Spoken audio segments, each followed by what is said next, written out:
1, 2, 3, go!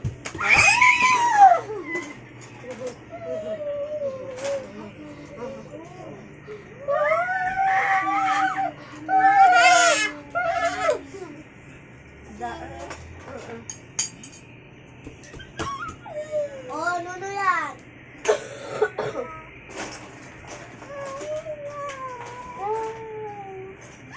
No, nabait ha?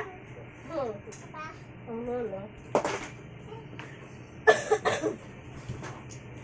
Na, ilaw oh. Naka-off.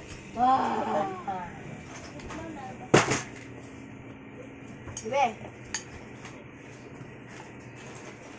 Oy! Hindi naman eh, wag.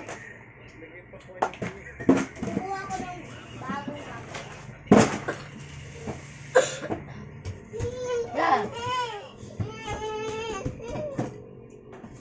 Na nag-comments ako sa mga page. Sa bakit ganyan sa inyo, halagang kung doon na yung tubig niya dyan kasagaran 100 to 200 per cubic lang daw. Per head. So, nag-comments ako dito. May napatulan ko yung mga comments nila. Pasagot first time sa amin. Sabi niya si Sherry, sa amin 100 per cubic tubig, 30 per kilowatts-hour. Sabi ko, 30 per kilowatts-hour, kondo ba yan? Kahit kondo yan, sariling make yun ng kuryente, tubig na dalasan sa meter ng mga kondo. Kondo na yan ha. Halos katumbasan daw ng kondo yung binabayaran natin ha. Sa kuryente. Dapat 16 or 18 ang normal rate.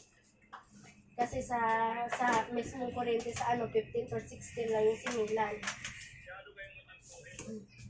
Diba? Mas okay rin yung may alam.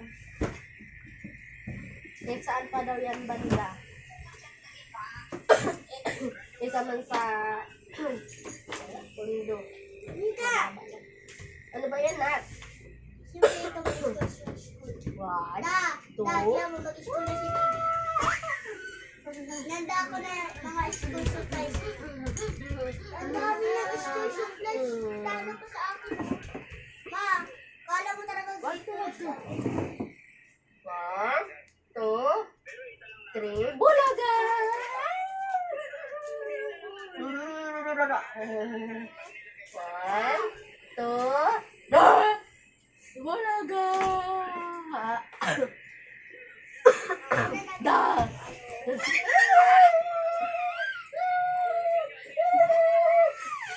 Aray, hindi na kita kaya.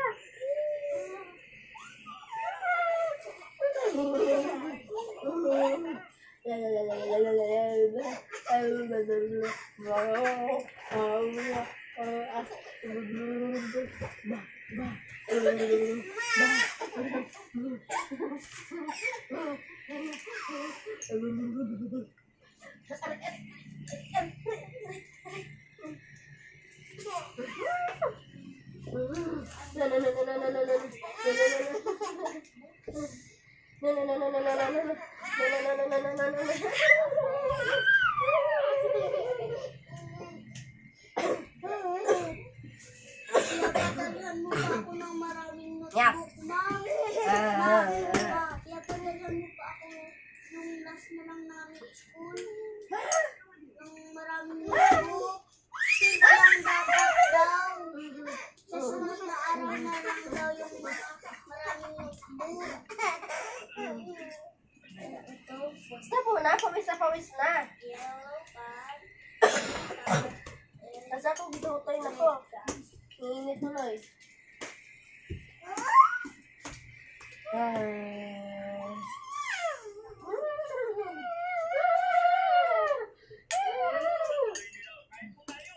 Na.